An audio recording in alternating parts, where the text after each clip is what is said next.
यमा शन्नो बृहस्पतिः शन्नो विष्णुरुक्रमः नमो ब्रह्मणे नमस्ते वायो तमेव प्रत्यक्षं ब्रह्म वदिष्यामि वदिष्यामि अवतु भक्तारम् ॐ शान्ति शान्ति शान्ति। ब्रह्मश्री विद्यानंद महोदयः, ब्रह्मश्री गोपालकृष्ण भट्ट महोदयः, ब्रह्मश्री प्रशांत भट्ट महोदयः,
वैदिकप्रार्थनया स्वागतं कृतवन्तः सर्वेषां धन्यवादः। कार्यदर्शी के.जी. राघवन् महोदयं प्रति कार्यक्रमस्य अग्रिमः भागः नियन्त्रणं कर्तुं प्रार्थये। Good morning, ladies and gentlemen.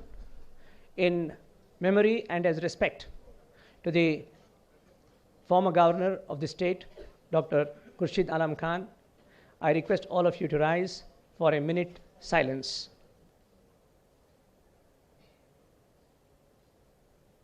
Thank you very much.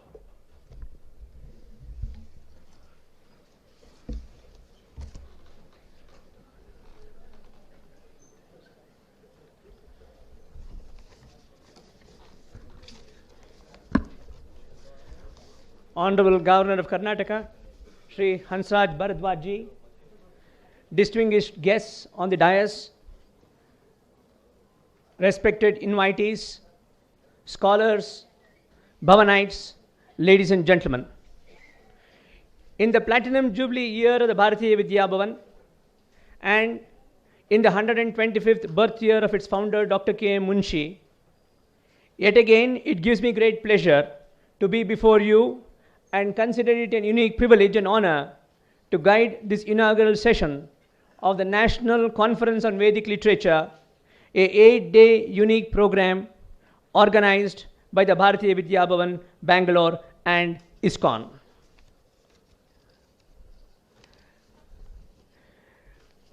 I now request the inauguration, a Vedic prayer by Veda Brahma Shri Bennagade Narasimha Bhatta Ganapati and Associates. Om श्रीगुरुभ्यो नमः। हरिः ॐ। गणानां त्वा गणपतिगुं हवामहे कविं कवीनामुपमश्रवस्तमम् ज्येष्ठराजं ब्रह्मणां ब्रह्मणस्पत आनः शृण्वन्नोतिभिः सेदसादनम् स इज्जनेन सविषा स जन्मना स पुत्रैर्वाजं भरते धनानृभिः देवानां यः पितरमाविवासति श्रद्धामना हविषा ब्रह्मणस्पतिम् प्रणो देवी सरस्वती वाजेभिर्वाजिनीवती धेनामवित्र्यवतु आनो दिवो बृहतः पर्वतादा सरस्वती यजता गन्तु यज्ञम् हवन् देवे जुजुषाणा घृताचीषग्मान्नो वाचमुषते शृणोतु एवा पित्रे विश्वदेवाय वृष्णे यज्ञैर्विधे नमसा हविर्भिः बृहस्पते सुप्रजा वीरवन्तो भयज्ञस्यामपतयो रयीणाम्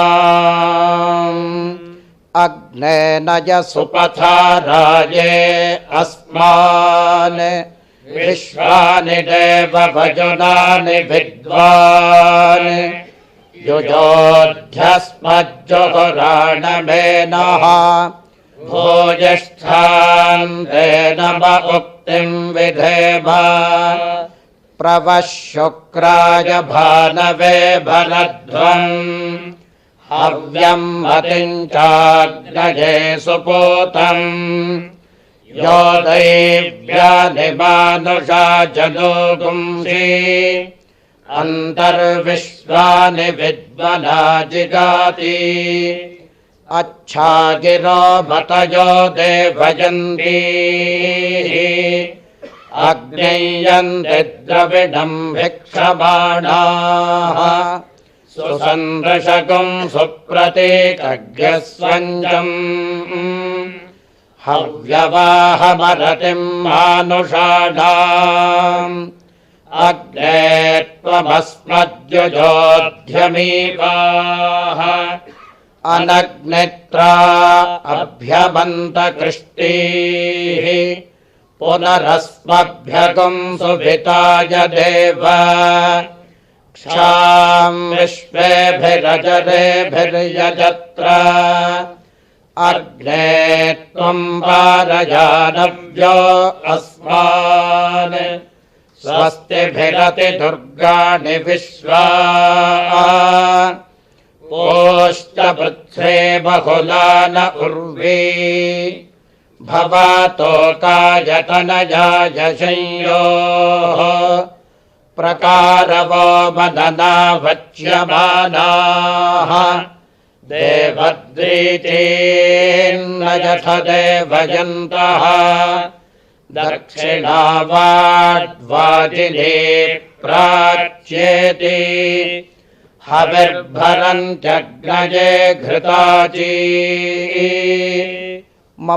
ममाग्ने वच्चो विहवेश्वस्तु भजन्त्वेन्धानास्तनुवं पुषेम मह्यन्नमन्दां प्रदिशश्चतस्रस्त्वयाध्यक्षेण मृतना जयेम मम देवा विहवे सन्तु सर्व इन्द्रावन्तो मरुतो विष्णुरग्निः ममान्तरिक्षमुरुगोपमस्तु मह्यं वातः पवतां कामे अस्मिन् मयि देवा द्रविणमायजन्तां मय्याशीरस्तु मयि देवहूतिः निकामे निकामे नो नो निकामे निकामे निकामे निकामे नः पर्जन्यः पर्जन्यो नो निकामे निकामे निकामे निकामे नः पर्जन्यः निकामे निकाम इति निकामे निकामे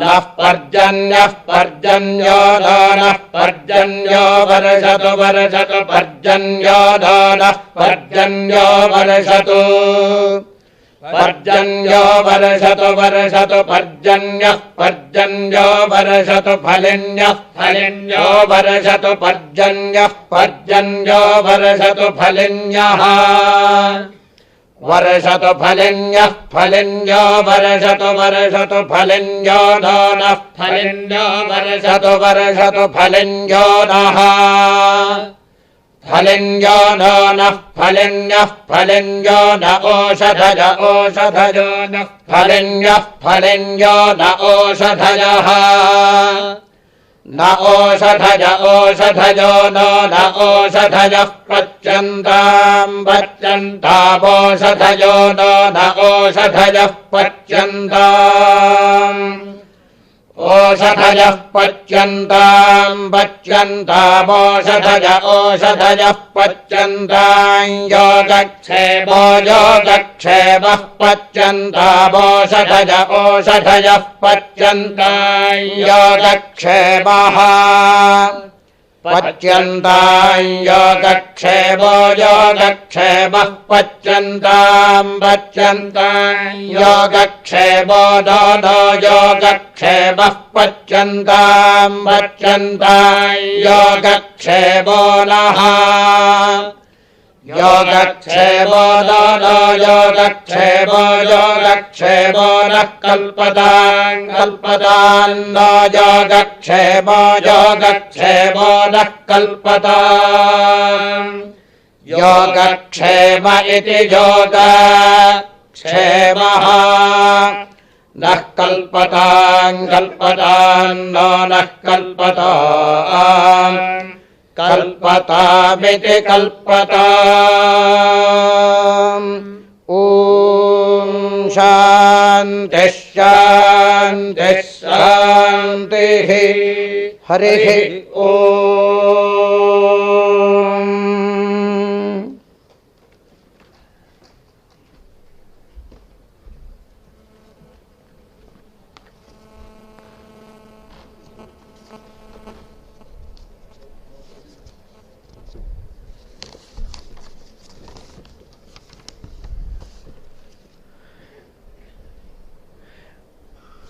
This conference on Vedic literature, titled Veda Samvada, has been conceived in particular with two objectives, namely, one, promoting knowledge or education amongst all stakeholders towards achieving the ultimate goal of our existence, namely universal peace or Shanti, spreading awareness as to the cosmopolitan character of the Vedas and their teaching or exhortation and their relevance to the modern times. Within this ocean of knowledge, it is our intention at this conference to ignite and promote a healthy debate towards achieving the aforesaid two objectives. There cannot be a better forum to do so. Two great organizations, namely Bharatiya Vidya Bhavan and International Society for Krishna Consciousness ISKCON, inspired by their visionary founders Dr. K. Munshiji and Srila Prabhupada, coming together under one banner, scholars over 100 in number, disseminating knowledge on the immortal and eternal truth enshrined in the Vedic literature. Samsara Vishavrukshasya Dvepale Amrutopame Kavyamrita Rasa Swadaha Sangatis Sujane Jane. This poison tree of samsara bears two fruits of nectar, fruit having the eternal nectar of knowledge and fruit comprising of the company of good people. We have both here, Gnana and Sajjana. They are our honored guests. True to the exhortation in the Taittiriya Upanishad, Atitha Devo Bhava, we warmly welcome them. I now request Sri N. Ramanuja, Chairman, Bharatiya Vidya Bhavan, Bangalore Kendra, to deliver the welcome address. To welcome all of you to this unique national conference on Vedic literature, Veda Samvada. I welcome His Excellency Dr. H. Bharadwaj, the Honorable Governor of Karnataka, who will inaugurate this Vedic conference and give movement to the program.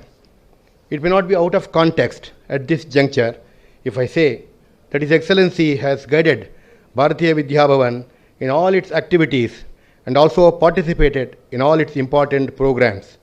I heartily welcome you, sir, on behalf of Bharatiya Vidya Bhavan, ISKCON Bengaluru, on behalf of the Vedic scholars, invitees who have assembled here, and on my own behalf.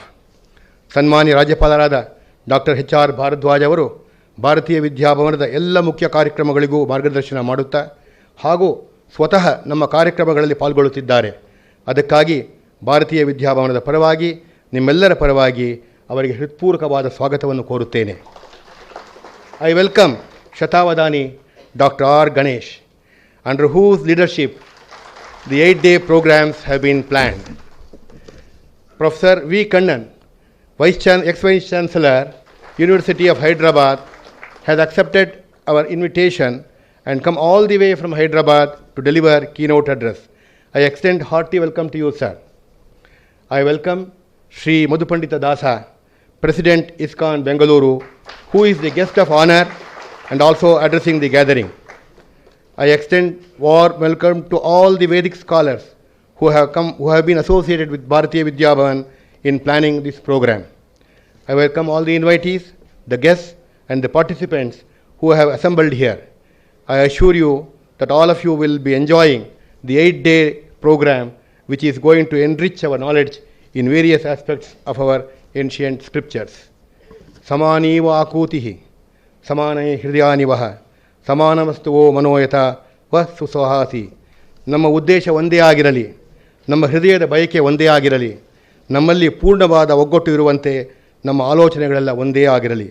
ಋಗ್ವೇದದಿಂದ ಧನ್ಯವಾದಗಳು.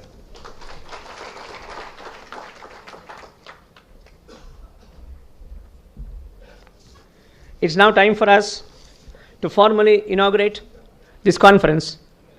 I now request Dr. H. R. Bharadwaj, Governor of Karnataka, to inaugurate the conference by unveiling the original manuscripts of the Vedas kept there.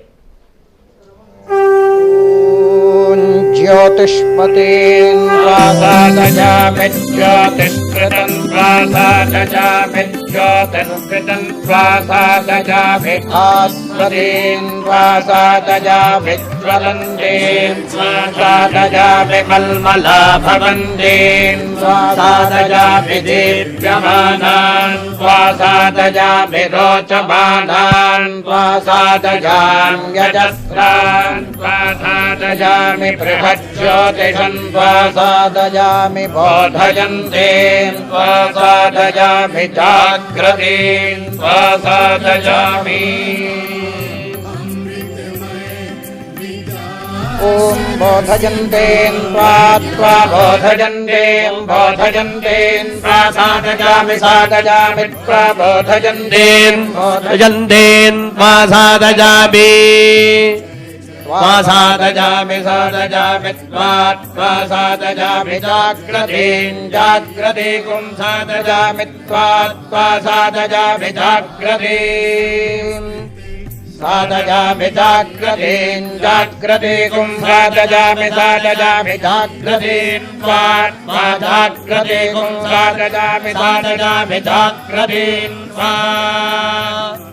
जाग्रतेन त्वा जाग्रतेन जाग्रतेन त्वा सादजामि सादजामि त्वा जाग्रतेन जाग्रतेन त्वा सादजामि सादजामि सादजामि त्वा सादजामि सादजामीति सादजामि. जुष्टो वाचो भोजा संजुष्टो वाचस्पतये देविभात् यद्वाचो मधुमत्तस्मिन्माधा स्वाहा सरस्वत्यै श्रियमेवावरुन्धे शीते वाते पुनन्निवेद्याः क्षेमो वैराष्ट्रस्य शीतो वातः क्षेममेवावरुन्धे।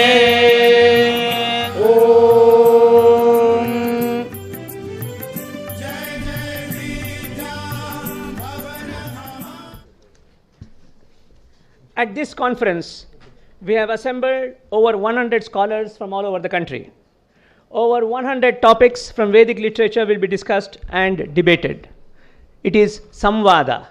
This conference will bear true testimony to the Subhashita, Vidya Vivadhaya Dhanam Madaya, Shaktif Paresham Paripidanaya, Khalasya Sadoho Viparita Metat, Gnanaya Dhanaya Cha Rakshanaya. The bad use learning for quarrelsome debate, money to display arrogance, physical strength to always cause trouble to others, whereas the good use learning to spread knowledge, money for charity, and physical strength for protecting others. This is a gathering of the good, and undoubtedly, Veda Samvada will be to spread knowledge and is an earnest attempt to fuse the present with the past for eternal prosperity. The cosmopolitan character of the subjects chosen for the debate and their current relevance bear testimony to this attempt. It is pertinent at this juncture to remind ourselves of the words of wisdom of the famous Kannada literator Dr. D.V. Gundappa, DVG as he was popularly referred to in his magnum opus Mankutimana Gagga. Hosa chigaru ಹಳೆ ಬೇರು ಕೂಡಿರಲು ಮರ ಸೊಬಗು, ಹೊಸ ಯುಕ್ತಿ ಹಳೆ ತತ್ವ ಒಡಗೂಡೆ ಧರ್ಮ, ಋಷಿವಾಕ್ಯದೊಡನೆ ವಿಜ್ಞಾನ ಕಲ ಮೇಲಿವಿಸೆ ಜಸವು ಜನಜೀವನಕ್ಕೆ Mankutimma. A tree is most healthy and beautiful when it has old roots and fresh sprouts. Just like that, it is dharma only when new wisdom is in harmony with ancient philosophy. When the words of sages are reverberated in acts of science and art, there is bound to be prosperity for all. I now request Dr. Shatavadani, Dr. S.R. Ganesh, a scholar in his own right, to deliver the address on the highlights of this conference, Veda Samvada.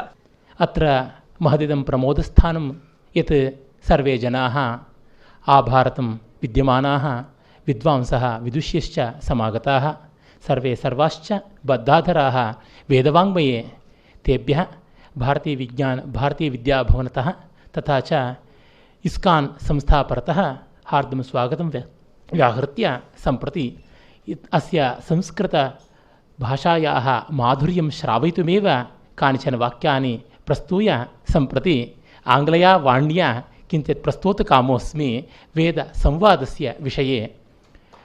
Veda is a very unique concept. We know there is so much of wealth, both in terms of material and spiritual, in the Vedas. But it is very rare to find a confluence of scholars coming from variegated fields and they sitting together and exchanging their thoughts, however divergent they may be. But at last, we will be having some or the other convergency in our hearts. And at the same time, we wanted to see that the variety which is presented both in terms of recitation and even in the terms of interpreting the Vedas from various angles of different systems of philosophy, all has to be brought out. Apart from that, what the Veda means to a common man, what the Veda means to a distinguished personality in the society, and what the Veda means to people coming from various quarters of rational and devotional learning. To all these things, we have to accommodate. Unfortunately, in Karnataka, we have good tradition, but at the same time, we didn't had such a illustrious conference earlier. In my knowledge, if Professor K.S. Kannan and other eminent people permit me to say so, this is first of its kind in the history of Karnataka. To have such a big canvas of Vedic learning coming at one point for 8 days long, from morning till evening, many sessions will go on, where various scholars coming from various parts of the country and having initiated in various aspects of Veda. Some people are well versed in the traditional knowledge of Veda, like the Shrauta Prakriya, the ritual aspect of the Veda. And some people are in Vedartha Nirnaya, etymology, and also elucidating the lofty meanings of the Veda. And some people are interested in culling out the material beauty of the Veda. For example, do we have science? Do we have Ayurveda? Do we have Rajaniti or polity? If so, how? If not, why? All these things are very much interesting to some of the scholars. And some people coming from different aspects of the regional languages. For example, many people have a blind concept that Vedas are just restricted to Sanskrit. And even they go to the extent of saying that Vedic Sanskrit is different from the classical Sanskrit and they are worlds apart. It is not so. It is the natural extension of the Vedic Sanskrit that has happened in the Paninian grammar. And even the same Vedic message is propagated by through various languages by very eminent saints, scholars and poets all over the country. That's why in Tamil Nadu we have the Nayanmars and the Alvars. In the Karnataka we have the Shivacharanas and the Haridasas. And in the Maharashtra we have the Varakari Sampradaya. In the Bengal we have the Vaishnava Bhakti and then the Shaktriya Bhakti cult, which is very well developed. So also in the North India we have the cult of Rama and the Ramopasana, both in forms of Saguna and Nirguna as propounded by Ramananda Swamiji as well as Kapir. Like that we have very many things which are well preserved in the tradition of India in different languages. That's why the Vedic spirit is vibrant and still living, and it is eternal in that sense. We have to consolidate all these things. That's why Veda should not be restricted just to the form itself. That's why in our tradition we have several Panchama Vedas. Mahabharata is a Pancham Veda, Natyashastra is a Pancham Veda, Ayurveda is a Pancham Veda, Arthaveda is a Pancham Veda. Means fifth position has n number of places. N can tend to infinity. Like that we have in our tradition so many things added to the corpus of Veda with a very great mind. That's why we have the 6 limbs, Shiksha, Vyakarana, Chandas, Nirukta, Jyotisha and Kalpa, and also the 14 Vidyasthanas, which include Itihasa, Dharmashastra, Purana, Nyaya Vistara. And also we have the concept of 18 Vidyasthanas, where the Upavedas are also included, Arthaveda, Ayurveda, Gandharva Veda and Sthapatya Veda. Sometimes it is Dhanurveda as well. So in all these aspects, we have lot of bearing with respect to the formal terminology of Chaturveda. And again, we have very many interesting features connected with the structure and substance of the Veda. The structure including the semantics, phonetics and stylistics, and substance including the message of the Vedas. Message is manifolded.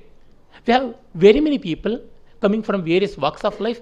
People are different, mindsets are different, thoughts are different, languages are different, ideologies are different. How the plurality is integrated in the conceptual oneness of the Vedas, all these things will be discussed, and I am very happy that 2 great scholars especially, they have worked day and night in materializing this wonderful vision, and one is Professor P. Ramanujan and other is Professor Dr. K.S. Kannan.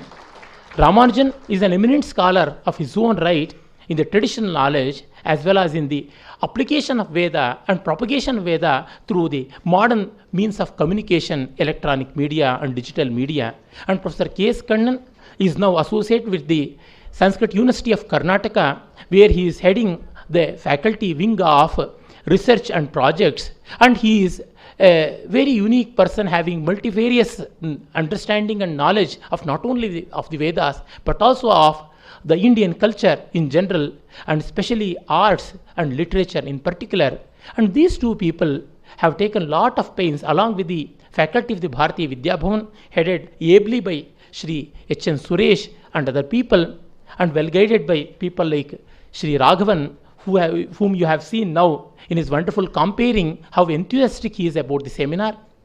And of course, we have always the encouraging spirit of Shri Ramanuja, who is the chairman of the institution.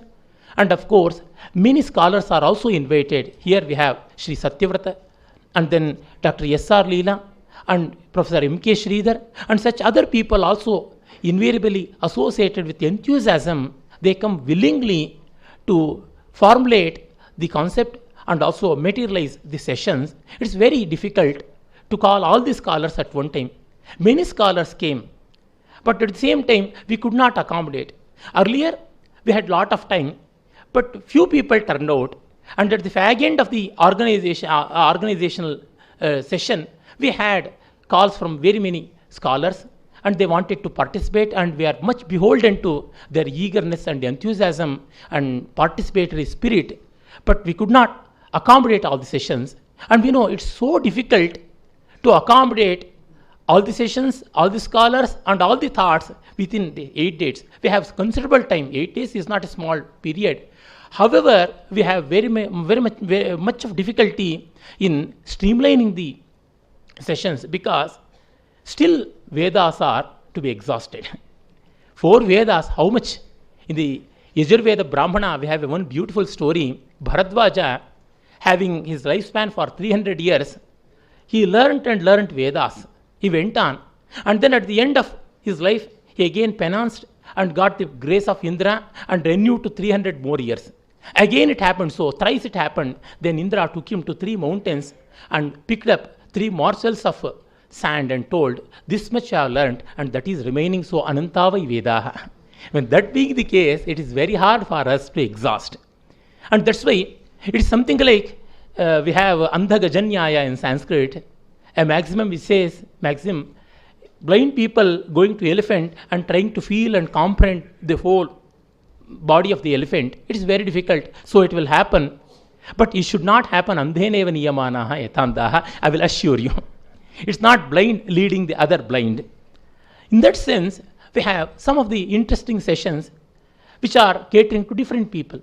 For example, some people are interested in the art of Veda, some people are interested in the science of Veda, some people are interested in the etymological features of Veda, some people are interested in the agamic aspects of Veda, and some people are interested in the relation between Puranas and the Vedas, Agamas and the Vedas, Itihasas and the Vedas, and to all people, as we know, Natyam Bhinna Ruchir Janasya Bhudapyekam Samaradhanam, so says the Kavikulu Guru Kalidasa, our national poet. Vedaha Bhinna Ruchibhya Janebhya Samesham Sarvesham Samaradhanam. Like that, Veda will entertain all people because it is our aspirations.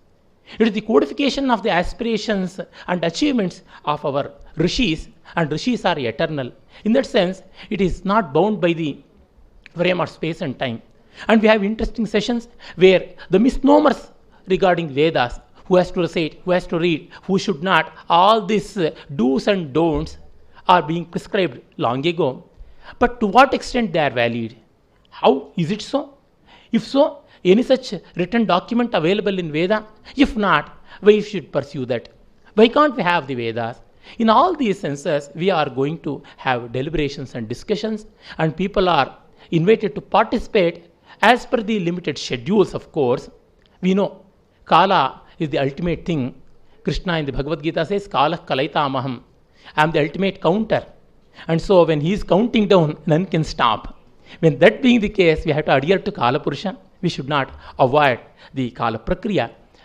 Then we have some scholars who are very eminent, who have to be respected as a token of our gratitude, and such scholars will be honored at the end.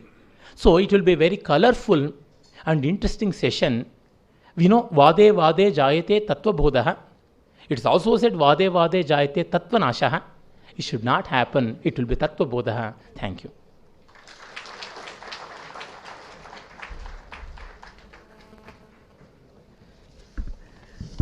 Thank you, Dr. Ganesh, for this introduction to the 8-day conference. It's now time for us, as part of our tradition, to honor the respected invitees. I now invite Sri N. Ramanuja, Chairman, Bharatiya Vidya Bhavan, Bangalore, to honor the Governor of Karnataka, Dr. H.R. Bharadwaj. Jai Deva Deva Jai Jai Deva Divibhaga Divibhaga Deva Jai Jai Deva Divibhaga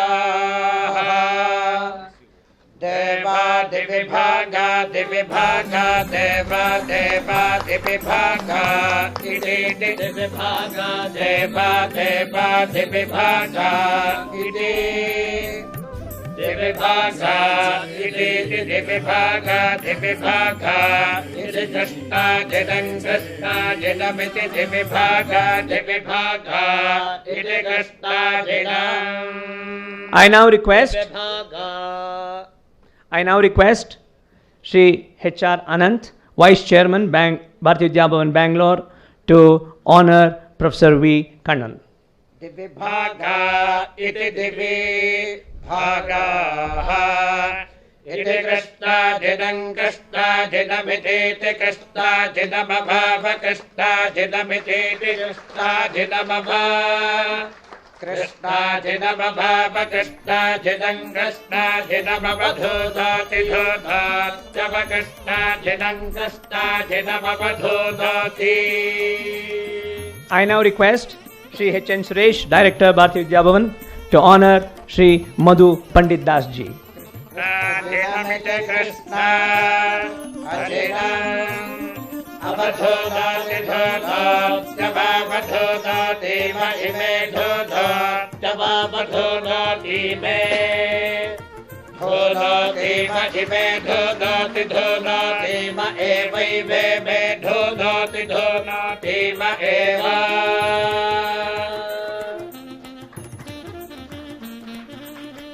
Thank you very much. As a prelude to the keynote address to be delivered at this conference by Professor V. Kannan, ex-Pro Vice Chancellor, University of Hyderabad, it is appropriate for me to remind ourselves the Shanti Mantra enshrined in the Upanishads, exhorting every one of us to live in harmony with all the stakeholders, namely amongst ourselves and with nature, and thereby promoting universal peace. Prithvi shantarakshagam shantir dau shantir dishas shantir avantaras dishas shantir Agni shantir vayu shantir aditya shantir chandrama shantir nakshatrani shantir apas shantir roshadaya shantir vanaspati shantir shantir shantir brahma shantir pushma shantir brahmana shantir shantireva shantir me astu shanti. I now request Professor V. Kannan, ex-Pro Vice Chancellor, University of Hyderabad, to deliver the keynote address. Eminent scholars assembled here, Vedabhimanis, ladies and gentlemen. Today we have assembled here for a unique event called Veda Samvada. This is organized by two renowned institutions, Bharatiya Vidya Bhavan and ISKCON. I deem it an honor to have been invited to share with you some of my admiration for the glory of Vedas. What are Vedas? The Vedas are the oldest available books in the history of mankind. Dr. Annie Besant is correct when she says that the Vedika Dharma is the oldest of living religions. Will Durant, the American historian, is correct when he writes that the Upanishads are the oldest extant philosophy and psychology of the human race. What is the age of Vedas? Who wrote them? The traditional view is that Vedas are eternal, Shashvatam. Manusmriti says, Anadi nidhana hyesha vagutsrishta swayambhuva. Vedic passages have neither a beginning time nor an ending time. They emerged from the God of creation. Upanishad itself says, Yo brahmanam vidadhati purvam, yo vai vedamscha prahinoti tasmai. as soon as the God created the creator, the very first thing he did is he imparted Vedas to the creator. The researcher's view, the foreign scholar's view is only slightly different. Everyone agrees that the Veda is the oldest book of the world. They use such phrases as earliest stages of thought, most ancient records, first heavenly book, from the primordial past, first book of the mankind, and so on. These are probably, Vedas are probably the only ancient books that have remained intact, untampered, in the purely original form. The internal evidences unambiguously indicate that the Vedic rituals have been in vogue for 100,000 years. Shatam varsha sahasrani dikshita satramasata. Vedas have been in use for the past 1 lakh years and more. So say the Vedas themselves. It is because of this untampered preservation of Vedas that David Frawley and others assert that Vedas are the most reliable documents to understand the history of the ancient world.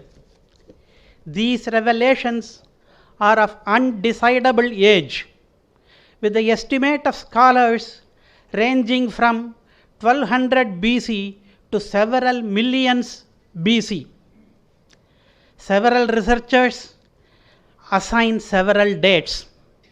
Max Muller says 1200 BC, Keith and MacDonald say 2000 BC, Wilson says 4000 BC, Lokamanya Bala Gangadhar Tilak says 6000, and Nobel laureate says it is 70 lakhs BC.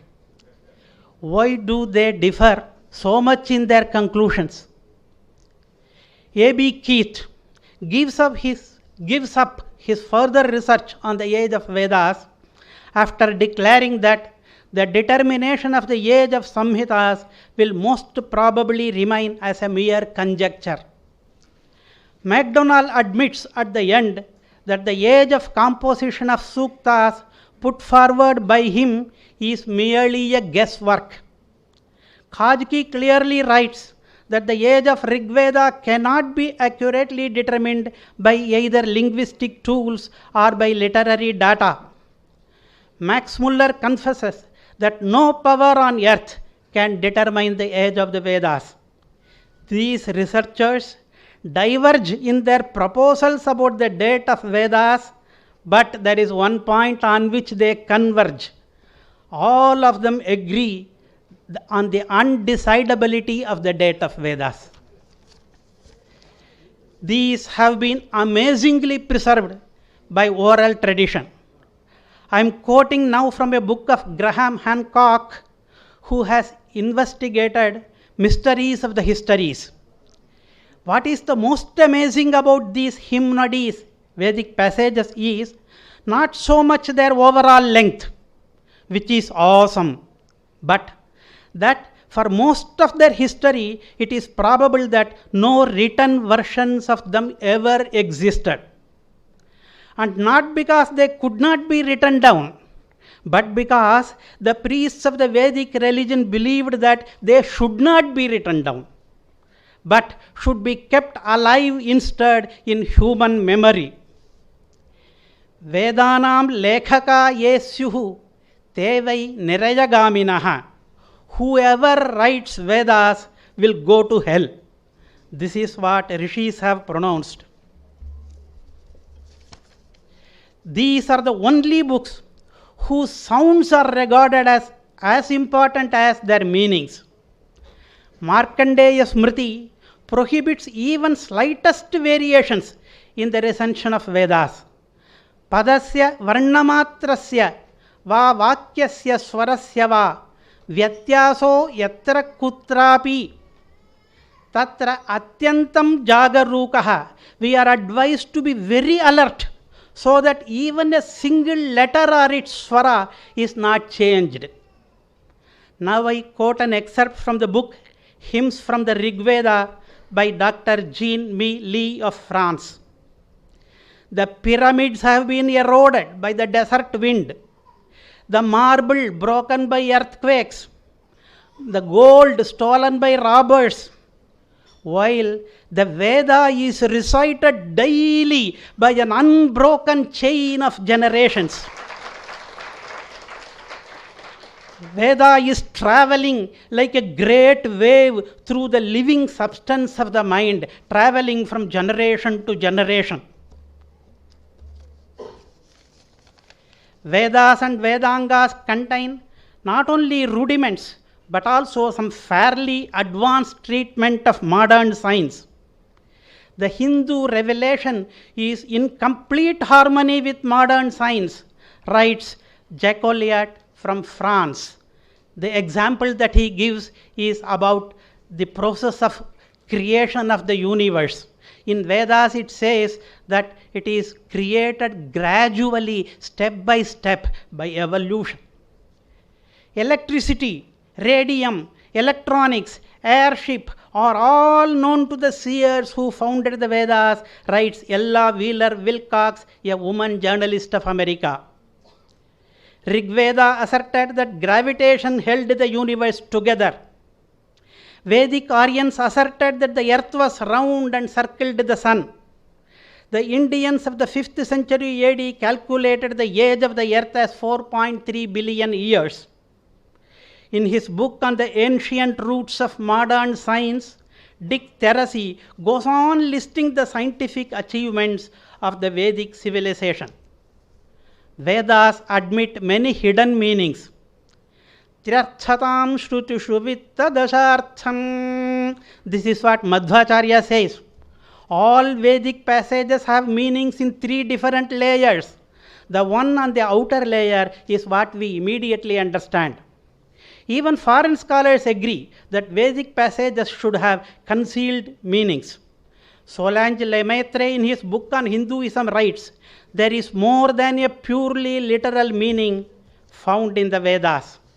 Vedas are valuable thus for their antiquity, their unadulterated purity, their amazing oral passage to posterity, their undecidable age, their mesmerizing melody, their scientific contents, their hidden meanings, their divinity, their universality, and many other features that distinguish Vedic literature from the rest. In the coming 8 days, we are going to enjoy through these and many other glories of Vedas. Thank you.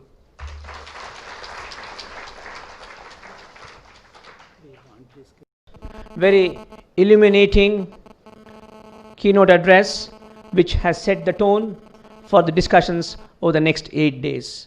Before we go to the next item of the program, we deem it appropriate to also honor Bennagadde Narayana Bhatta, the Vedic scholar who has led the Vedic chantings. I request Sri Narayana Bhatta to kindly come on the stage and accept our humble honor. Supatha Raje Asman Vishwani Deva Vajunani Vidvan Yujodhyasmajjohorana Menaha Bhojasthante Nama Uktim Vidhema.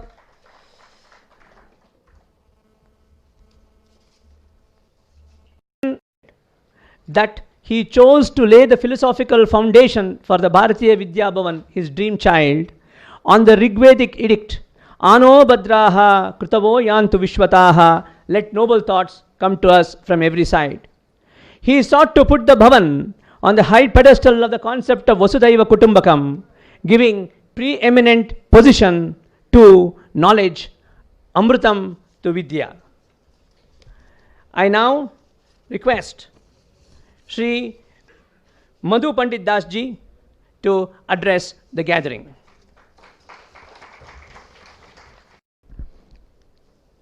Hare Krishna. ओम अज्ञानतिमिरन्धस्य ज्ञानञ्जनशलाकया चक्षुरुन्मिलितं येन तस्मै श्रीगुरवे नमः। नमो विष्णुपदाय कृष्णपृष्ठाय भूतले श्रीमते भक्तिवेदान्तस्वामिनिति नामिने। जय श्री कृष्ण चैतन्य प्रभु नित्यानंद श्री अद्वैत गदाधर शिवासादि गौर भक्तवृंद। हरे कृष्णा कृष्ण कृष्ण हरे हरे, हरे Ram Ram Ram Hare Hare. His Excellency H.R. Bharadwaj ji, respected Vedic scholars, Vedic followers, admirers and devotees of Bharatiya Vidya Bhavan as well as ISKCON. ISKCON, or International Society for Krishna Consciousness, is extremely happy to have been given an opportunity to host this Vedic conference in this temple premises conceived by Bharatiya Vidya Bhavan, Bangalore. Nothing is as auspicious as this location where Lord Krishna resides. Lord Krishna himself says in Bhagavad Gita, Vedaischa sarvair aham veva vedyo vedanta krit vedavid evachaham. By the Vedas I am to be known, I am the compiler of Vedanta and I am the knower of the Vedas. As soon as our dear friend Sri K.G. Raghavan mooted this idea, I grabbed this opportunity. On this occasion I would like to talk about Krishna and the Vedas.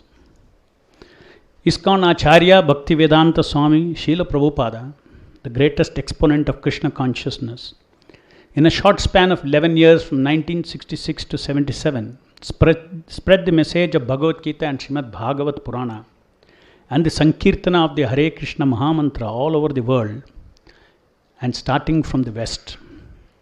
Srila Prabhupada was asked why he was successful in converting so many people to Hinduism, to which Srila Prabhupada replied, "We convert atheist class of men to take to God consciousness. God is one. It is not the question of Christianity, Hindu or Muslim. Any religion that teaches to love God is genuine. It has nothing to do with Hinduism, Mohammedanism, etc."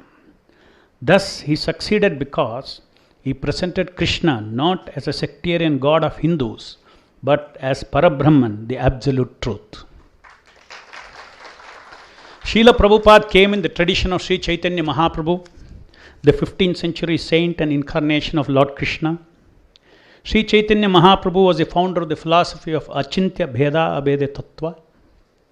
ISKCON teaches that absolute truth or God is simultaneously a transcendental, limitless person, Parabrahman, and impersonal Brahman, as revealed in the Vedas, Upanishads and Puranas. It is for the first time that a presentation of Vedic knowledge with emphasis on the personal aspect of Parabrahman or Bhagavan was made all over the world through the empowered work of Srila Prabhupada. Krishna is presented all over the world by Srila Prabhupada as that transcendental personality who is the cause of all causes, Sarvakarana Karanam, not the limited person of flesh and blood, but the kind of person described in Svetasvatara Upanishad.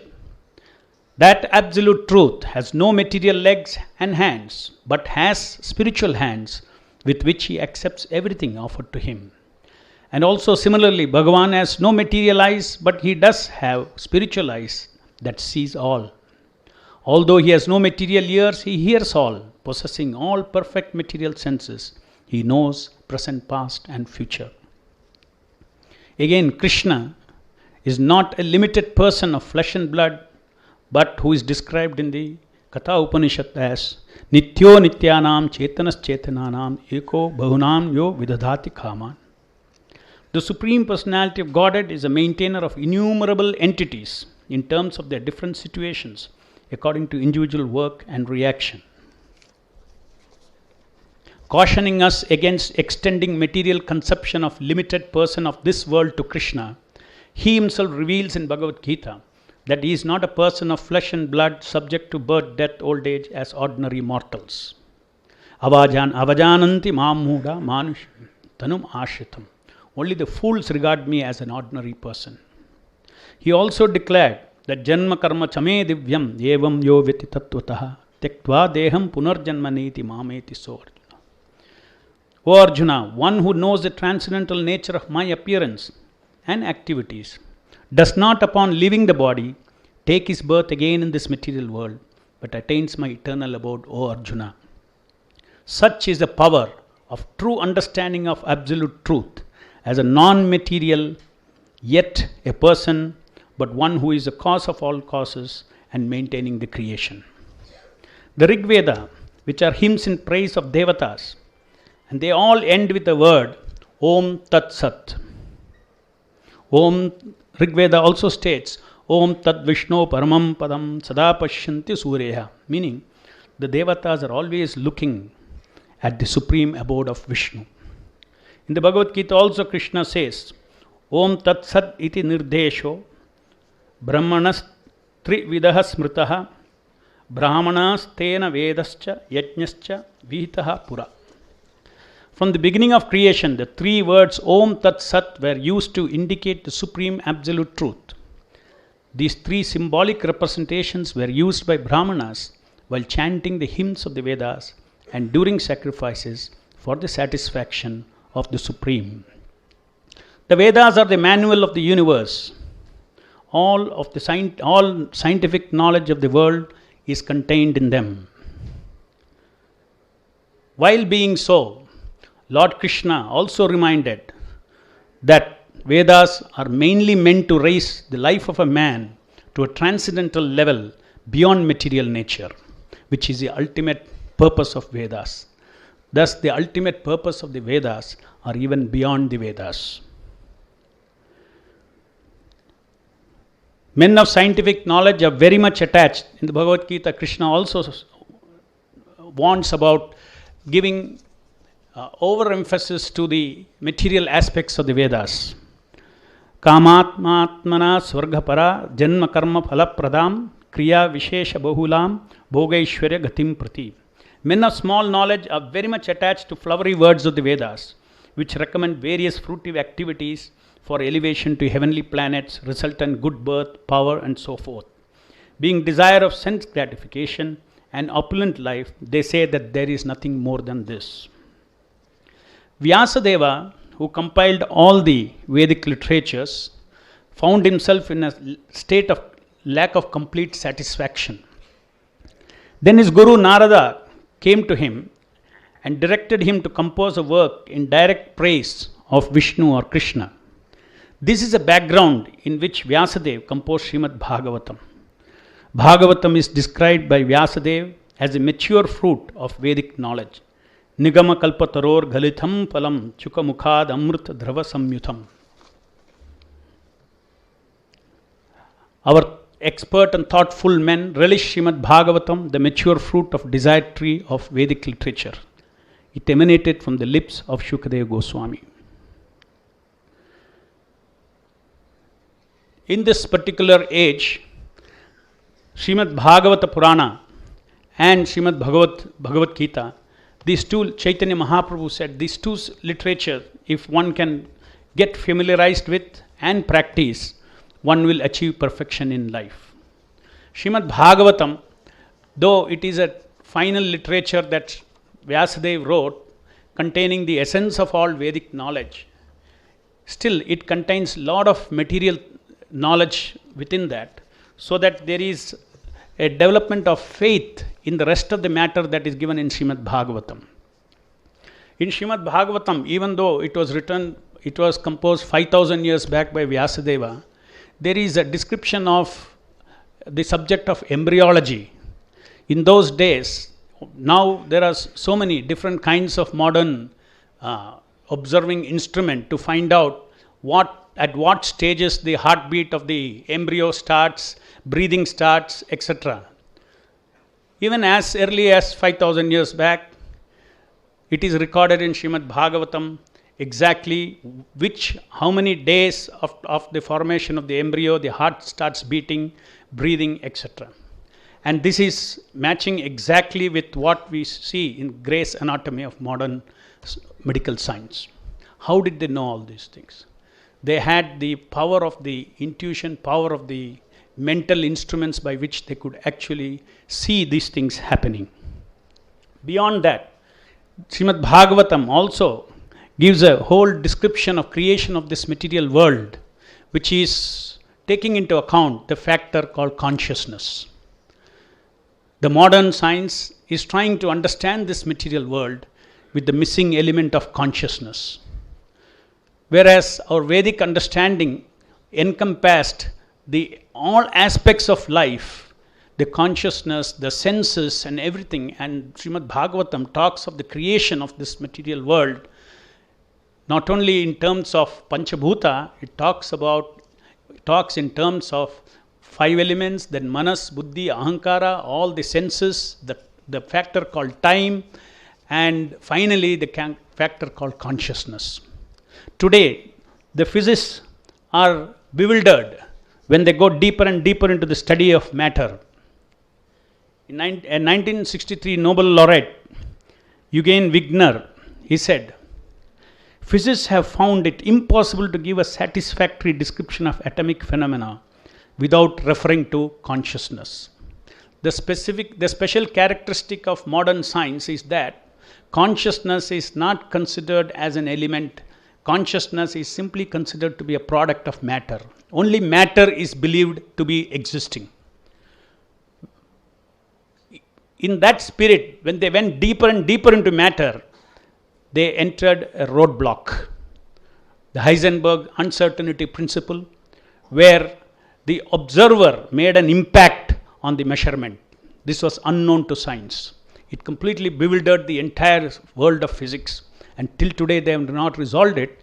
And in other words, they are realizing that the world cannot be understood without understanding the observer or the consciousness. Consciousness could not be factored till today, and the scientists today are trying to see how, through mathematics, advanced mathematics, consciousness could be factored. The same physicist, Eugene Wigner, has shown that the probability of existence of self-duplicating unit is 0. That means, could life just come out of chemicals? He has said, since the ability to reproduce is one of fundamental characteristics of all living organisms, Wigner concludes that our present understanding of physics and chemistry does not enable us to explain the phenomena of life. Herbert Yockey has demonstrated by information theory that even a single information molecule such as cytochrome C, what to speak of complex organisms, could not have arisen by chance in the estimated lifetime of Earth. And he says, one must conclude that contrary to the established and current wisdom, a scenario describing genesis of life on Earth by chance and natural causes cannot be accepted on the basis of facts. In the last 2 centuries, after the Western invasion, our Vedic knowledge has been taken to the West and translated, and quite often used out of context. For instance, the knowledge of Kama Sutra was first translated by British explorer Richard Francis Burton. Contrary to the current belief, the actual purpose of Kama Sutra is one of self-control. For example, Kama Sutra begins with the prohibitions of sexual relations in the 3 out of the 4 ashramas, namely Brahmachari, Vanaprastha and Sannyasi. Therefore, Kama Sutra is not to propagate illicit sex, but meant to control and manage sex urge for procreation in Grihastha ashrama. Today, the Western mind has painted India's culture as one of allowing unrestricted sex indulgence, misunderstood this book inspired free sex age in the West, and now the same is moving to India due to the globalization of Western culture. In Srimad Bhagavatam, you will find relativity of time described freely. How one day of demigods is 1 year for us. How Brahma's 1 day is 4.32 million earthly years. It is only in the beginning of 20th century modern science discovered the relativity of time. Albert Einstein stated, "We owe a lot to Indians who taught us how to count, without which no worthwhile scientific discovery could have been made."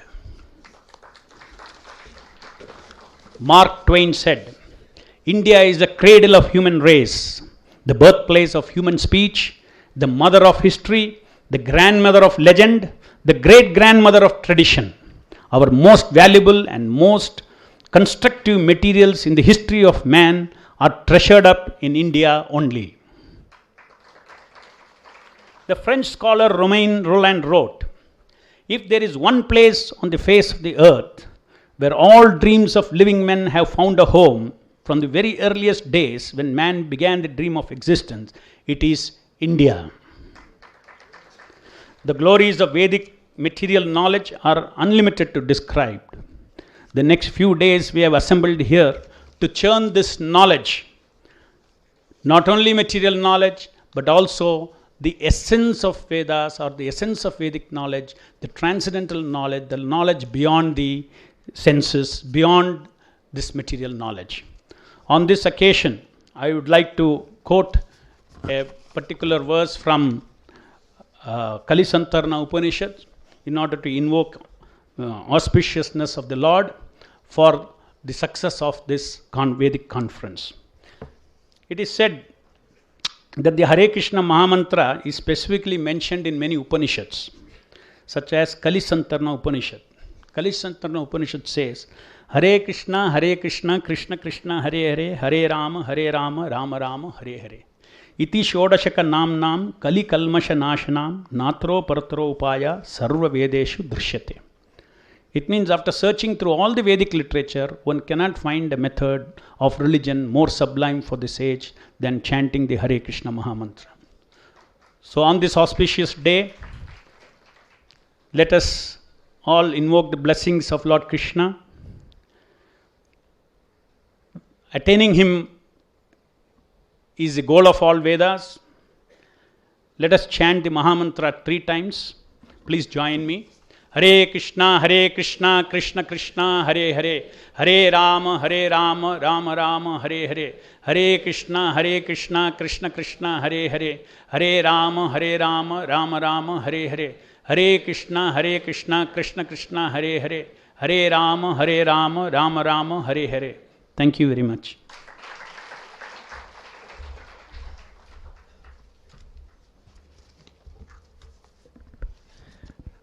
Thank you, Madhu Pandit Das ji, for this very elucidating address. We now come to the important aspect of this program, namely an address by the Governor of Karnataka. To deliver the inaugural address for this conference, we have amidst us Dr. H.R. Bharadwaj, Honorable Governor of Karnataka. Dr. Bharadwaj, independent of his position he occupies today, has been a successful lawyer, an able administrator, and above all, has personal commitment to the concept of universal religion.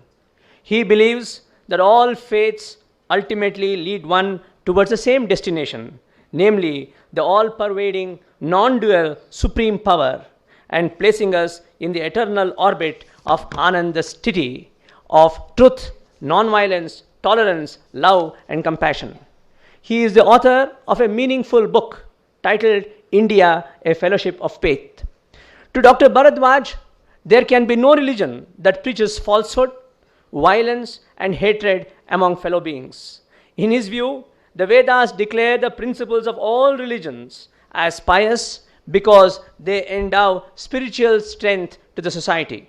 The Vedas, to him, explain the indivisibility of the Supreme Being who is kind and benevolent to all mankind despite geographical divisions created by human beings.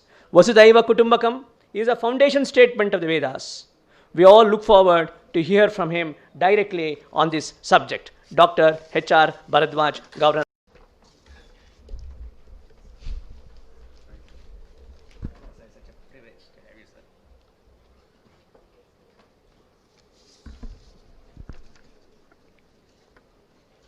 Shri N. Ramanuja, Chairman Bharatiya Vidya Bhavan, Shri Satabdhani, Dr. R. Ganesh, Director, K. Munshi Institute of Performing Arts, Bharatiya Vidya Bhavan, Professor V. Kannan, Pro Vice Chancellor, University of Hyderabad, Shri Madhu Pandit Das, President of the ISKCON Institutions, Bangalore, Shri K.G. Raghavan, Honorary Secretary, Bharatiya Vidya Bhavan, distinguished scholars and esteemed invitees. Whenever we discuss any scriptures which are of religions, we always go with a sublime attitude to the religion. And India is famous for that.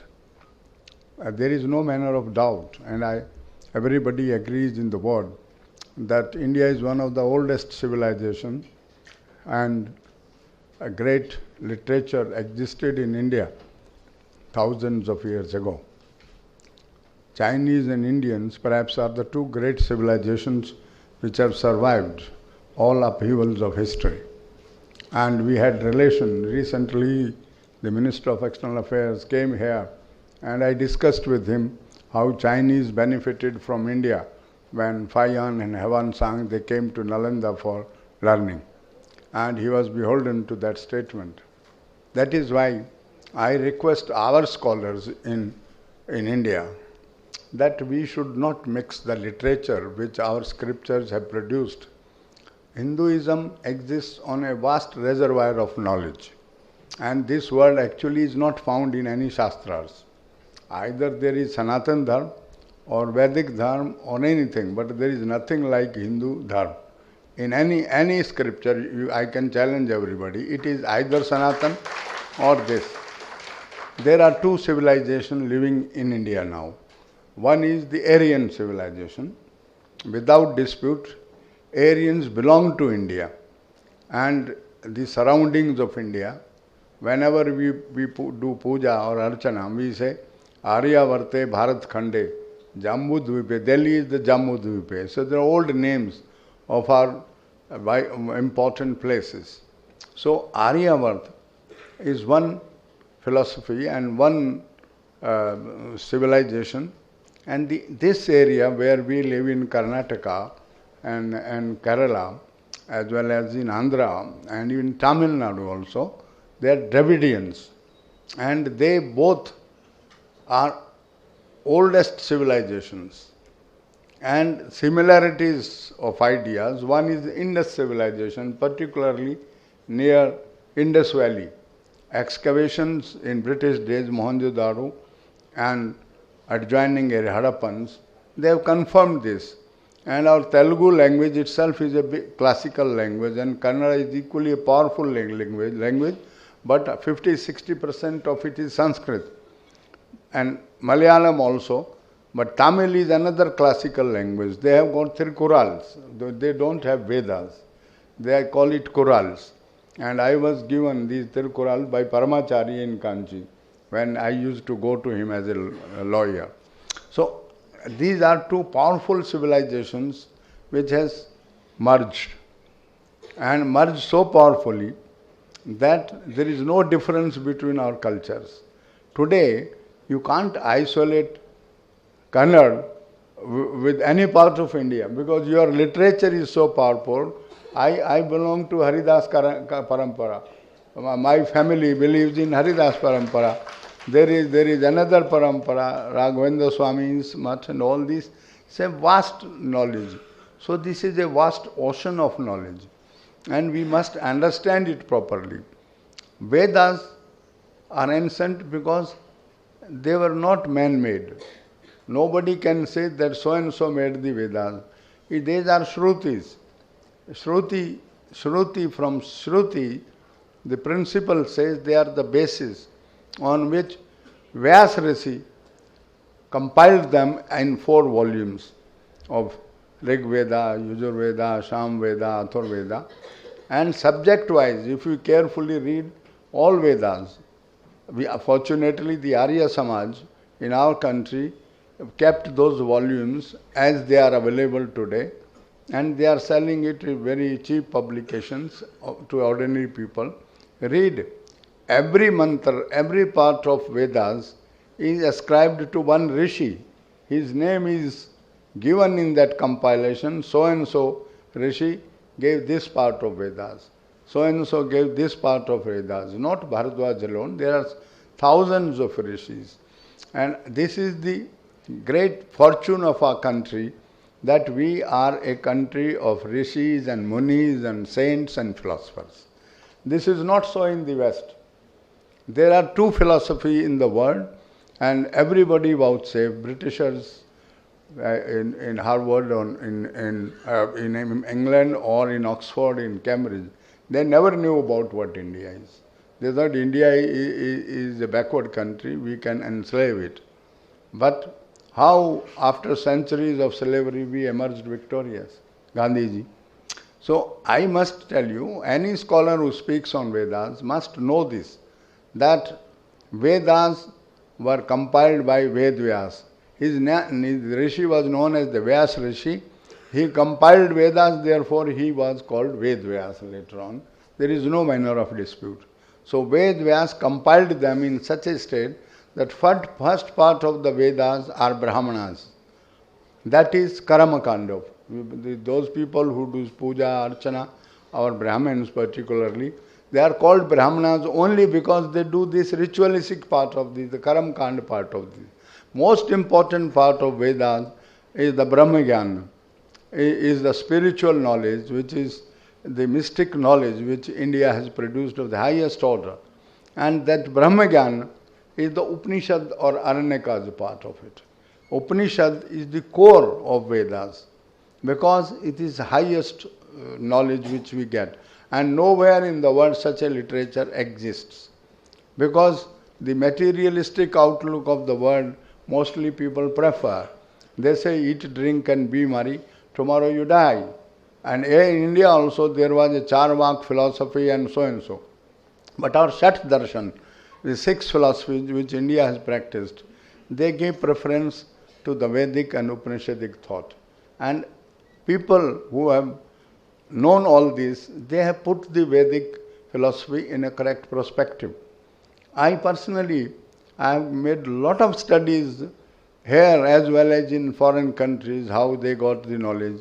The Vedas were unknown to the West. They reached through the Persian translation of the Vedas by Darashikoh.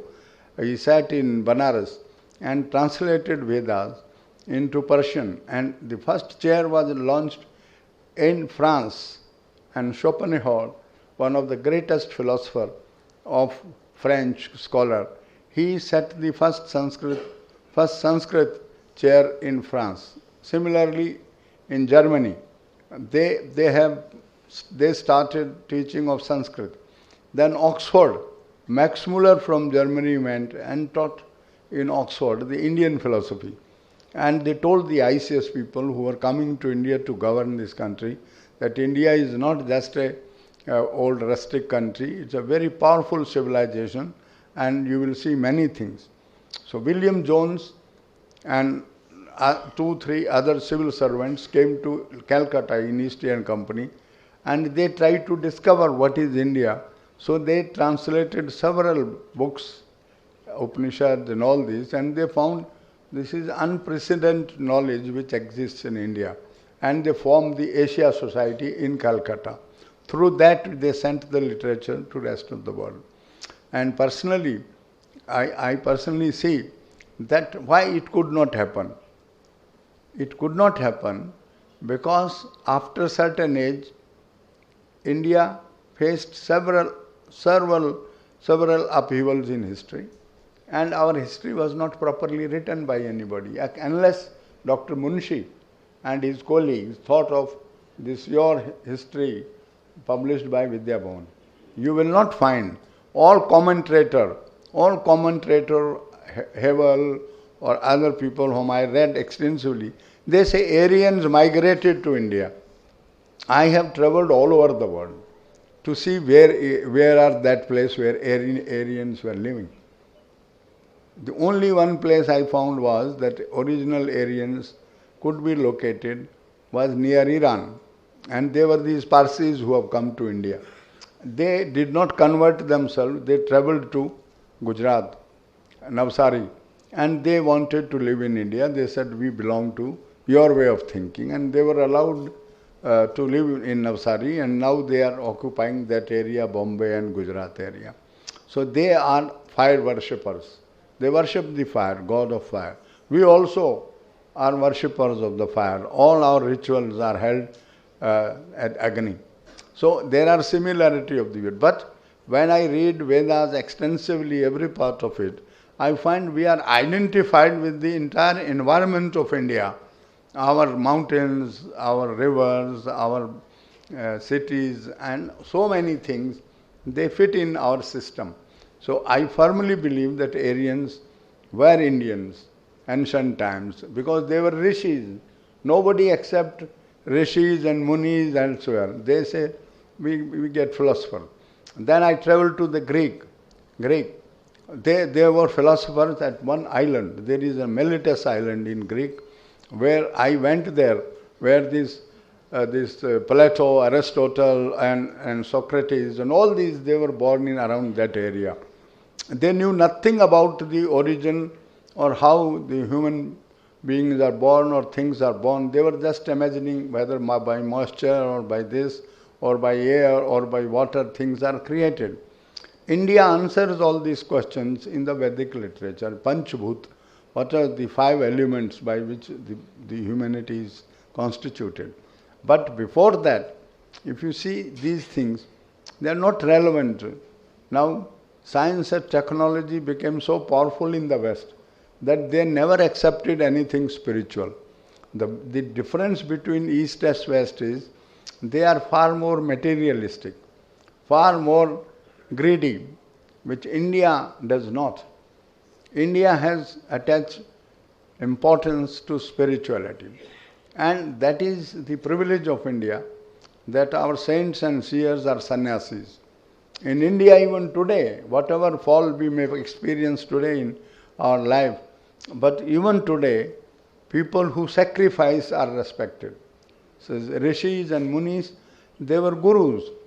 And gurus who used to teach students all the dharma and all make them worthy of living in the world, they were respected gurus. Whether you see any kingdom, the guru was given the most important place. So this is where nobody can dispute, any person in India, that we have 4 stages of life prescribed by Vedas. First is dharma. The second is artha and kam, and third is vanprastha and then sannyas. These are 4 stages which our ancestors who were Prakanda Pandit of Kashi, they used to say these are the 4 purusharth of life. You must remain a brahmacharya for 25 years and do your education in a gurukul. We had gurukuls. I am a student of a gurukul. And we have learned Sanskrit from our birth. It's not that we got as a part of education. And then we used to study regularly under the guidance of Guru, and we used to pray all this.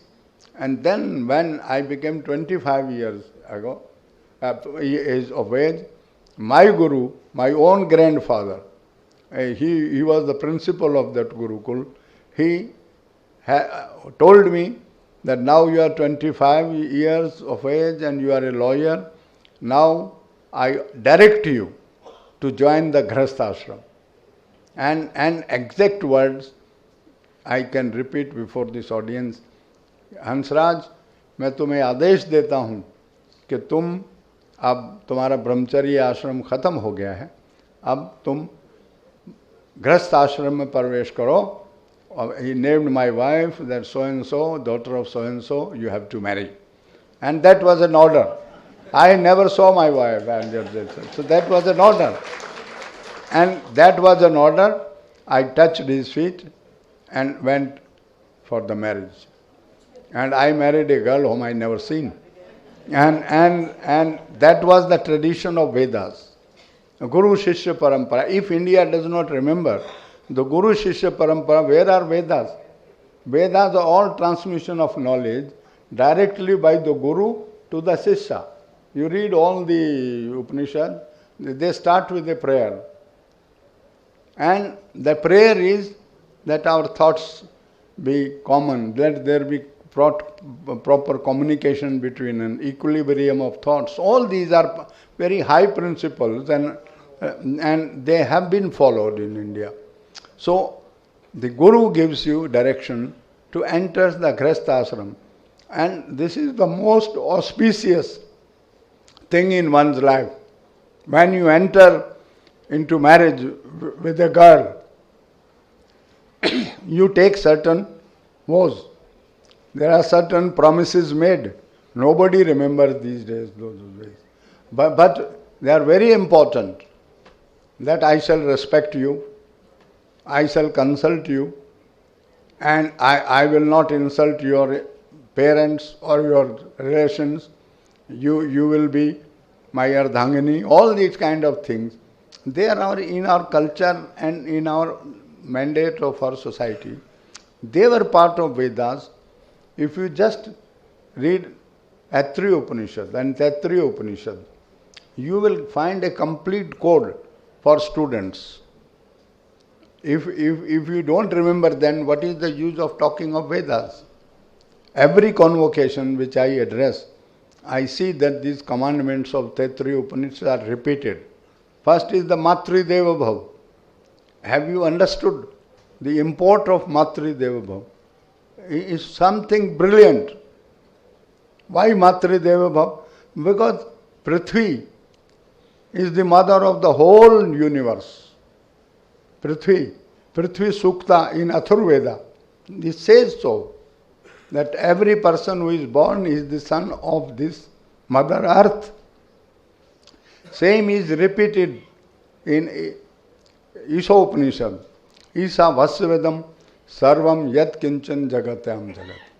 This word or any other word, Patal or this, everything is manifested or pervaded by the one God, Isa, Ishwar. And Teni Tikkitena Bhunjita Magarda Kassa Savedhanam. The destiny gives you whatever is your ordained. You cannot covet the wealth of others. You have to be satisfied. It's a great, great mantra. And Gandhiji accepted this very version in his freedom movement. I read yesterday only to prepare myself for this conference. So what was the mantra of Gandhiji? He has explained Isha Upanishad, that Isha Upanishad tells me that the whole earth belongs to Gopalji. He named Gopalji, that means Krishnji. And if whole world belongs to Gopalji, then where is the dispute about it? So I am a universal man. And my religion is truth and non-violence. This was his answer. A great saint that India got born because he accepted this philosophy. So we have that broad vision. What it means, Mr. Raghavan, when Munshiji chose this, Ano Bhadra Karkantu Yantu Vishwata. We have always been, from the very day of India's existence, open-minded people, large-hearted people. We never discriminated between one person and another person. Rabindranath Tagore himself repeated this in his own son, none shall be turned away from this vast sea of humanity that India is. So that is our greatness as well as a weakness. We have welcomed everybody, and India became a nestling place of all multiple religions in India. And we never insulted them, we tolerated them. And this assimilation of process and fusion of religion has made it a wonderful society today. And that is our success. But our weakness is sometimes we become intolerant to other people. If you are bright people, if you have strength of life, then you have to be tolerant. Religion tells only tolerance. And let me tell you, this Gita is a recreation of the Vedas. I wanted, because I've been a student of ISKCON for many, many years. In America also, they have ISKCON. They have got in other countries. Okay, why these people are taking this movement? This exactly, if you read Gita and the four Vedas, you will find 100% repetition of the Vedas through Lord Krishna. and it is explained by Lord Krishna himself that knowledge had fallen down in between. With revelation of Gita and Vedas, there was the difference of two yugas, Dwapar and Treta, and now we are in Kali Yuga. So this Bhagavat will explain what Kali Yuga is. I am a trustee of the Bhagavat Peeth in UP, Hastinapur. There it will explain what will happen in Kali Yuga. So it is a fact of life that the knowledge which was enshrined in Vedas had been forgotten.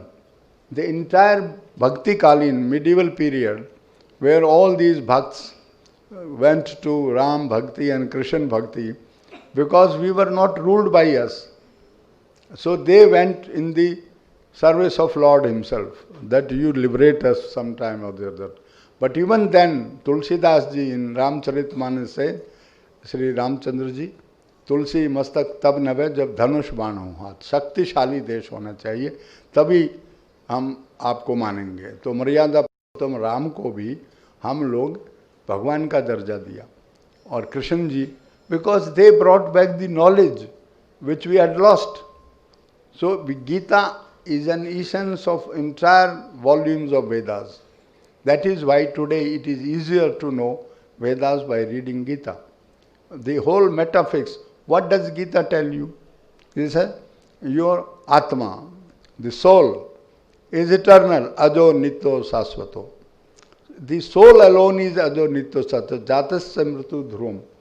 The man is born, he is bound to die. So he exhorts Arjun to do your duty. Do your duty as a warrior, otherwise you will be called as a coward. And that exhortation, then Lord Krishna shows that everything is within me. The message of Gita also is the same. The man who sees me in other pranis and other pranis in me, he is the real knowledge and knower. So this is what Vedas also say, Kathopanishad also says the same thing, that the Lord exists in everybody. And therefore you must see everybody in the Lord. And then ultimately Upanishads say that God resides in human harm, hridayam tisthati, within the cave of your heart, the God resides. And there is no manner of doubt that if your heart stops functioning, there is nothing remains in the body. So God is within your heart. There is a flicker which we call Jyoti Swarup, or flicker, or the electricity which generated within the heart. That is the atom of God within everything. That keeps you working. Yesterday I need a paper from United States. They said besides the 5 senses of human body, there is something else within the human body. There is something else in the human body which coordinates of working of your whole senses and gives you the sense of discretion and sense of knowledge. That is God. Shreyascha, Preyascha, Manushamed. They are both bad and good within human body, and they direct you. Within there is a power which says, don't follow this bad path, follow the good path. And that is what the rishis could do. They sat in the period of yore, saw the twisted truth and nature in Princeton purity, and produced Vedas, and they were repeated by the Guru Shishya Parampara for thousands of years until this printing and writing came and they were codified. So Vedas cannot be equated with Puranas. Puranas are later literature, and Vedas are dominated by Lord Brahma, the creator of the earth, Prajapati, Hiranyagarbha, all names. But Puranas are dominated by Lord Vishnu, the second power of the same supreme reality, the sustainer. So people like wealth, people like prosperity, people like promotions, all these, they always go before Lord Purana. Vishnu, give me this, give me that. That is all taking. But to know things, you have to go to Mother Sharda or Lord Brahma to give you knowledge. So knowledge is a great purifier. And that knowledge you must understand in real sense. Wherever there is a knowledge, there is a prosperity. If you are a good lawyer, you must know the law. If you are a good engineer, you must know the ultimate technology. So if you are an administrator, you must be firm in your commitment, the constitutional goal. Therefore, the Vedic principles are eternal. And eternal, only two things in life, which I personally see. One is your own soul within you. It is eternal. You may die, soul will go and answer to the Supreme Soul. And the other is the God Himself. He never dies. That is accepted view of all scriptures. And this later scriptures modification in the literature in Hinduism came after other religions came to us. The Muslim brought Prophet Muhammad with them. And they say he is the messenger of God. La ilaha illallah Muhammadur Rasulullah. He is the Rasul. And Jesus Christ brought another philosophy that I am son of the God. And I have come to redeem the world by throwing ignorance out of the world. So these Dharmachari or all these people, they are brilliant people. They also adopted the Avatarvadi in our worship. And Gita answers this question. Paritrananam sadhunam vinaschayacha duskritam dharma stapna arthe sambhavami yuga yuga. So answer is there in our country also. It is not that there are no prophet. God Himself takes birth in the form of human beings. And that is how the Ram Bhakti and Krishna Bhakti came.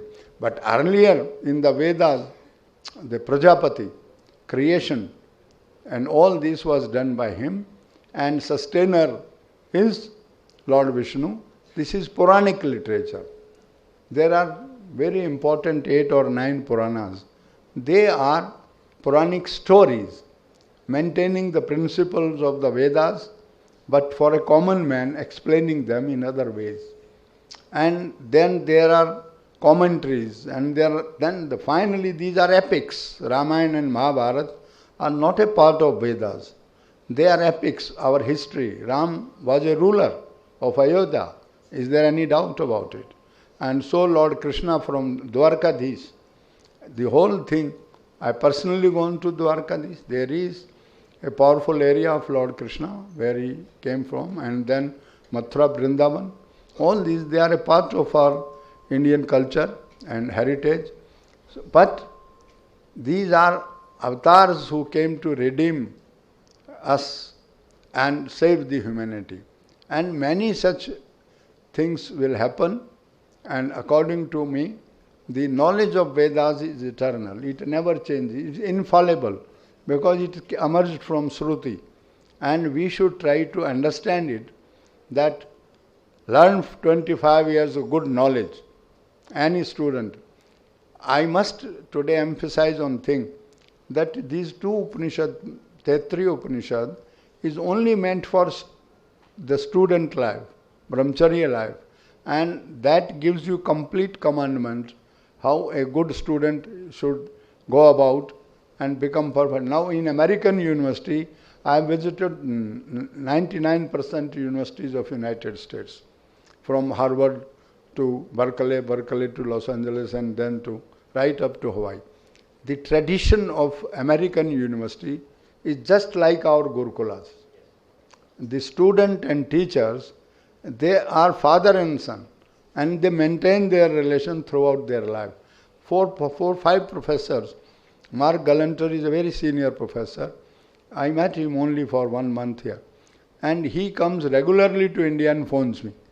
They keep their contact and remember each other. Recently, one of our judges, Justice Bhandari, he was from Northwest University and a student. Now he is sitting our representative in Hague, in the Hague Court of International Court at Hague. He is being invited by his teachers as an alumni, and he is being showered the highest praise by the teachers in America, because they say he is our student, and he has great privilege to accept it and going there. We are not doing the same thing in this. We don't show any respect to our gurus. So gurus have become irrelevant. So what kind of Shishya we are producing, You know it very well. So these are our problems. The Vedic religion can restore the Indianism on us, and there is something in our culture. Even Allama Iqbal, he wrote about Sare Jahan Se Acha Hindustan Hamara, he said 2 lines. कुछ बात है कि हस्ती मिटती नहीं हमारी. It is said in Urdu. There is something in India by which we have not vanished. Although सदियों रहा है दुश्मन दौरे जावा हमारा. We have faced that type of situation, but yet we have survived. It is because of the foundation of Vedas and our principles of Vedas that we have not vanished. So that is why I say that there should be a regular study of Vedas, and you can't study Vedas unless you study Sanskrit. On philology, there is no manner of doubt the Vedas were written in Prakrit. Vedic Prakrit was the Bhasha of Vedas, and the shlokas were very big. Thereafter Panini, a great scholar, he gave the grammar of the Sanskrit, and the Prakrit was sanctified by the Panini's grammars, and that is why it is called Sanskrit. Vedic Prakrit and Pali. Pali was a language when Buddhism and Jainism was here in it. It's just similar to Prakrit. Thereafter Sanskrit took over, and they made it very easy to understand with the grammar. With the grammar, Sanskrit has become the best language in the world, and there is also a unanimity amongst the philologists, the Germans, Iranians, Russians, that Sanskrit is the mother of all languages. If you just send all languages. Now, the Persians derive great satisfaction to say that yes, our Persian originated from the Sanskrit. They call the daughter in Persian the Dukhtar. Dukhtar in Persian, in Sanskrit it is Duhetri.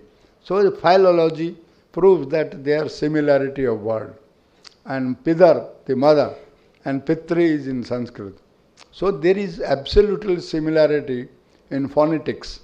So we must understand that our language has fed on rituals by mantras and all this. Mantras all right, but beyond your Karamkand, you have to be a powerful philosopher like Vivekananda. He, with his whole study of Upanishad, he shook the world. And what is he said? Uttista Jagrata. Utho, Jago. And that exhortation made such a powerful impact in America. I saw there are 2 people who are known, Vivekananda and Yogananda in Los Angeles. So that is what makes us strong. And K.M. Munshi, really Dr. K.M. Munshi, whom I know so intimately, he did a marvelous job in India to revive our Vedic philosophy through the other scientific knowledge. He created institution where not only Vedas and Upanishads and Puranas are being reminded. He also brought science, technology and various other languages. In Bharatiya Vidya Bhavan in New Delhi, there was classes of French and Germans and Italians, every language. And you could learn any language. We have to become now cosmopolitan because by your own philosophy, by your own knowledge, Indians have convinced abroad that we deserve attention, we are meritorious, but not by hypocrisy, that our ancestors were great so you accept us as great. No. They will argue with you. I have argued with Americans about India in my own field of law, and I saw to it that they are convinced that Indian judicial system, which our founding father is one of the greatest system in power of judicial review of all actions of the executive and legislature. And they accepted, and they are having a direct communication with our judiciary. So were the Britishers. They said, our judges speak the language of law. I said, not only your judges, our judges also speak this. Ultimately, you will be surprised to know, I said, there is no separation of legislature from the judiciary in England.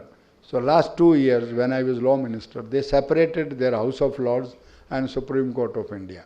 So India can teach the rest of the world, provided you gain knowledge as our saints and seers and philosophers have given you, and yet what Rabindranath Tagore, Ram Mohan Roy, so many scholars from India, they blended with the latest science and technology.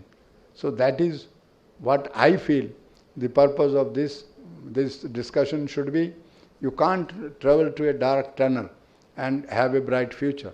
You will have to go to a bright future with confidence and confidence that we have a powerful republic in India. Our founding fathers, Gandhis, all Shishyas, all people who worked in, they gave a beautiful democracy. It's for us now to maintain it and maintain with our tradition by Guru Shishya Parampara.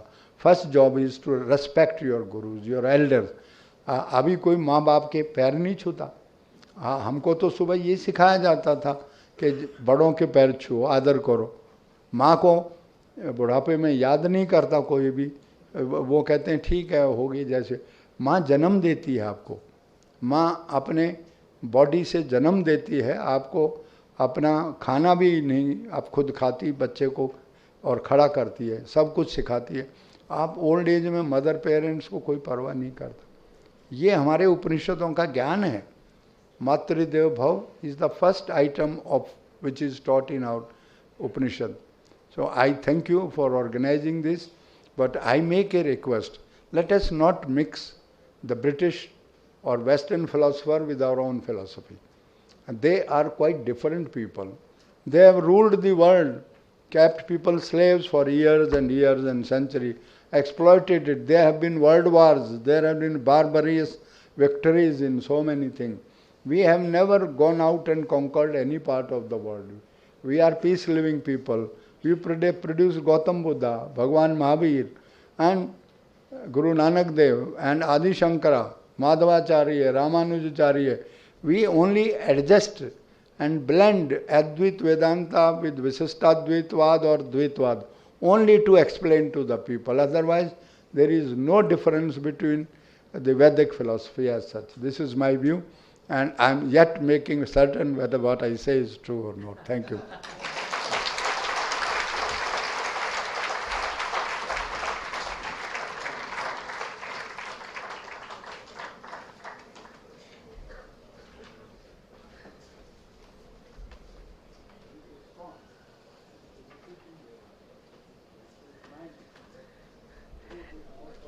Thank you very much, sir, for this very illuminating the importance of India, its tradition, its culture, and how we should all try to keep up the old traditions. In fact, I was reminded when you were talking about the importance of mother and motherland.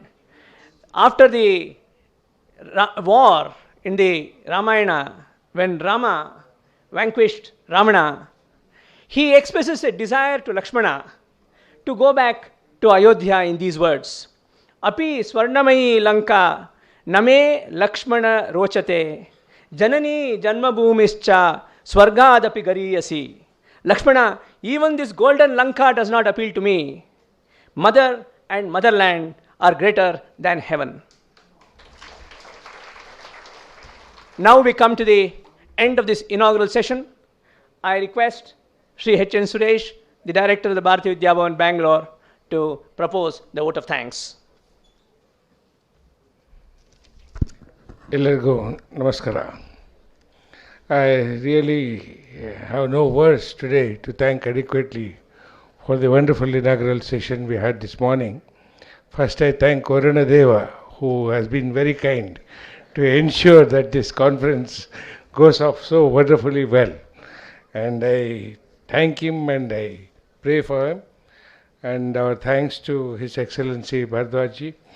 You saw him how erudite scholar he is, and it is very befitting that he inaugurated this Vedic conference.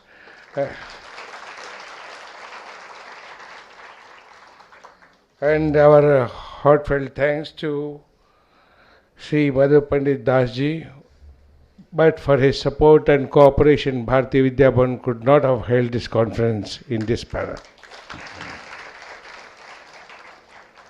And it is also very important for us that we had a wonderful keynote address by Professor V. Kannanji, the Pro-Vice Chancellor of the University. And I am sure in the next session he is going to continue some of his thoughts. Please ensure that your presence is here to know more about him. And of course, our own Shatavadani R. Ganesh, who has made a wonderful presentation in the beginning. And I thank Ramanujaji for his welcome address. And I am sure that Raghavan, who is the brain behind this program, I think he also deserves a round of applause. He has taken all the pains to ensure that this program goes on very successfully, and our special thanks goes to Dr. Ramanujam. Please get up, but for his, and also Kannan of the Sanskrit University, please, both of them, I'd be happy if you could both stand up for a while, so that these are the two people who made the entire agenda for the conference, and I think they spent sleepless night in receiving the calls, and so my special thanks to them. And of course, all of you, I don't want to take too much of time, and I'm grateful to the media who have been very kind to us and have ensured that in this wonderful audience in front of us, and I'm sure that all the Vedic scholars who chanted in the beginning Veda mantras, and I'm very grateful to them, and my list is endless, let me tell you. So I don't think I'll be doing justice if I just say names and all that. They have put their heart, soul and mind. Indriya, Mana, Buddhi, all the three were there involved in this conference. And I thank all the donors who have been ensured that the Pandits are kept happy with their airfare. And we are also thankful to all of you for having made it possible this Sunday morning. And I am sure the entire week we will be recording the entire sessions and also bringing out a souvenir. And it's the desire of our governor that Bhavan should have a permanent study center for the Vedic literature. So whatever that is possible with all your cooperation and the support, we will be doing that. And people who could not get their chances to present their views on the vast knowledge of the Vedas like sea and the sky, they will get the chance to participate in various other seminars which Bhavan's Veda Study Circle is going to come to before you. Thank you very much. One and all, we will join again at 2 o'clock for the next session. And once again, if I have left anybody, please forgive me, because the list is endless to thank from the Bhavan, and I thank on behalf of ISKCON as well, because they are the partners in this progress. Thank you very much, sir.